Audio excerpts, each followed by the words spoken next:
Et d'abord, cette affirmation, l'oraison oriente immanquablement vers l'action, vers les tâches dans la société et dans l'Église.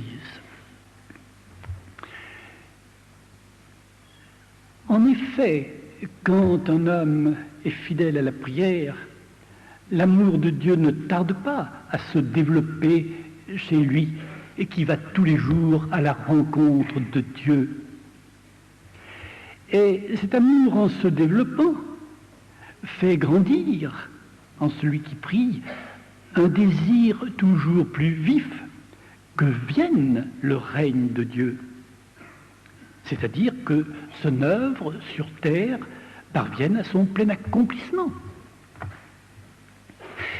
Et ce désir grandissant au cœur du chrétien quand il prie, comment n'amènerait-il pas à vouloir contribuer personnellement à l'avènement de ce règne de Dieu? Comment celui qui prie ne serait-il pas amené à se demander quelle collaboration attend-il de moi? Eh bien vite, s'il est à l'écoute du Seigneur, il comprendra à quelle tâche il doit se consacrer.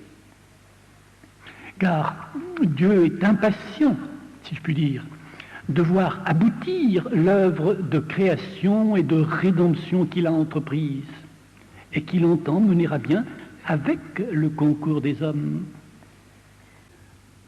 Troisième point de vue que je vous propose, et cette action dans laquelle le chrétien s'engage le relance à l'oraison. Il arrive que pour dissuader les chrétiens de pratiquer l'oraison, on leur dise « pas besoin d'aller à l'oraison pour écouter Dieu. Dieu parle aussi et d'abord par les choses, par les hommes, par les événements. » C'est incontestable. Mais il est non moins vrai que l'homme d'action éprouve le besoin de prendre et du temps et du recul pour mieux comprendre précisément ce que Dieu lui a dit par les hommes, par les choses et par les événements. C'est une des raisons pour lesquelles je vous disais, l'action relance à l'oraison. Uczymy się tej modlitwy już od wielu lat. Zauważamy i odczuwamy, że każda chwila przeżyta w obecności Boga, spędzona w milczeniu, na słuchaniu słów Jezusa, rodzi w nas wielką miłość do Niego. Uświadamiamy sobie, że Bóg nas kocha i czeka na nas. Rodzi się w nas pragnienie ciągłego trwania w Jego obecności, pragnienie naśladowania Jezusa i oddania Mu wszystkiego. Bardzo cenimy sobie tę modlitwę, która wpisała się na stałe w nasze codzienne życie. Są to dla nas piękne chwile, w których odczuwamy, jak Jezus przenika i napełnia nas swoim pokojem i swoją miłością. Jednocześnie uczy nas cierpliwości i przyjmowania wszystkiego, co nas spotyka. Jaką wartość ma modlitwa wewnętrzna w waszym życiu? Modlitwa wewnętrzna jest mi bardzo potrzebna, ponieważ moje życie naznaczone jest również różnymi przeciwnościami i trudnościami. Dlatego potrzebuję właśnie takich chwil na samotności z Panem, aby pochylić się nad tajemnicą swojego życia i z nadzieją iść dalej. Dzięki modlitwie doświadczam Bożej obecności w życiowych doświadczeniach i wydarzeniach. Bóg daje mi radość i siłę. Czuję się jak dziecko w ramionach kochającego Ojca.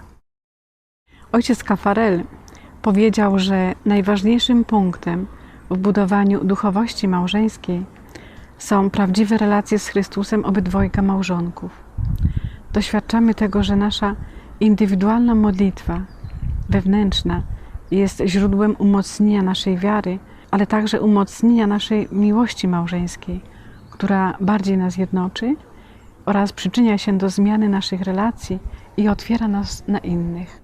Dzięki modlitwie wewnętrznej łatwiej nam stawać się prawdziwymi chrześcijanami i całkowicie zawierzyć nasze życie Jezusowi oraz zanurzyć się w Jego miłości.